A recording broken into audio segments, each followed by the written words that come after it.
حضرت موسیٰ علیہ السلام کے دور کا فرمائیے۔ حضرت موسیٰ علیہ السلام کے دور میں بنی اسرائیل میں ایک شخص تھا بہت غریب مفلس، یہاں تک کہ ایک وقت کی روٹی کا انتظام نہیں ہوتا تھا، فاقے گزرتے تھے۔ ایک مرتبہ وہ چلا جا رہا تھا تو راستے میں حضرت موسیٰ علیہ السلام مل گئے۔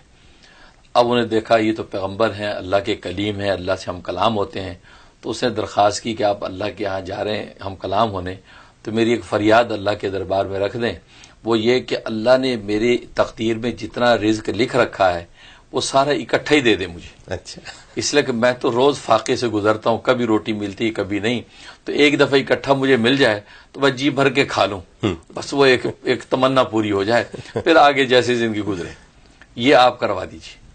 تو حضرت موسیٰ علیہ السلام اللہ کے سے ہم کلام ہوئے، تو یہ فریاد اس کی رکھی تو اللہ تبارک و تعالی نے قبول فرما لی، اور چند بکریاں اور کچھ گندم کی بوریاں، اناج، یہ اس کے حوالے کر دیا گیا کہ یہ تمہارے مقدر رزق ہے، یہ تمہارے سپرد۔ اچھا، اس کے بعد بات آئی گئی ہو گئی۔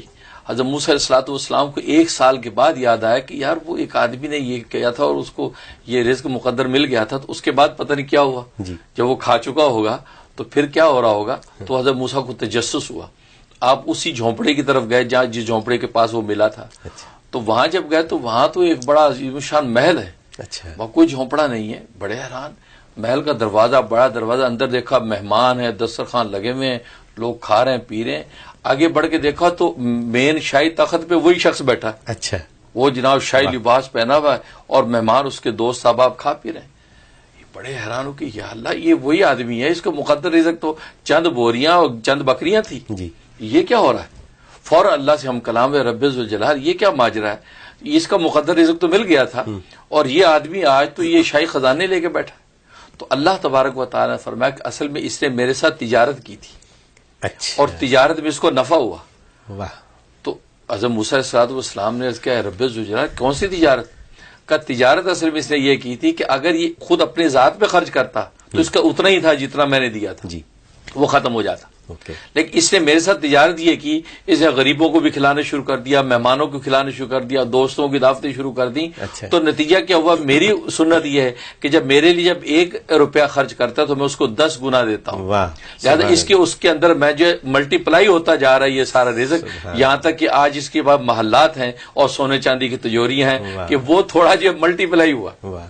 یہ ہے زکوٰۃ کی برکت، زکوٰۃ اور صدقات کی برکت، اللہ کے راستے میں خرچ کرنے کی برکات۔ دیکھیے کہ انسان اپنی ذات پہ خرچ کرے تو اتنا ہی ہوگا، لیکن جب اس نے دوسروں کو دینا شروع کر دیا تو اللہ تبارک و تعالیٰ اس کو کیسے ملٹی پلائی کرتے ہوئے آگے بڑھاتے رہتے ہیں۔ بلکہ میں تو کہا کرتا ہوں یہ بالکل کامن سینس ہے کہ ایک دانہ اگر ہے گندم کا، اگر آپ اس کو چبا کے کھا لیں تو ختم ہو گیا، اسی دانے کو زمین میں آپ دفنا دیں تو وہ 100 دانے اگا دیتا ہے۔ ایسی بات صحیح ہے، بالکل ٹھیک ہے نا، بالکل۔ تو زمین کے اندر اللہ نے وہ زرخیزی رکھی ہے کہ ایک بیج آپ بو دیں تو وہ 100 بیج بوتا ہے، آگے پورا تناور درخت بن کے سینکڑوں آم اس پہ لگتے ہیں، لیکن اگر ایک آم آپ نے کھا لیا تو ختم ہو گیا۔ بالکل اسی طریقے سے اللہ کے راستے میں جب دیا تو اللہ تبارک و تعالیٰ 700 گنا تک جب بڑھاتے ہیں تو یہی ہوتا ہے۔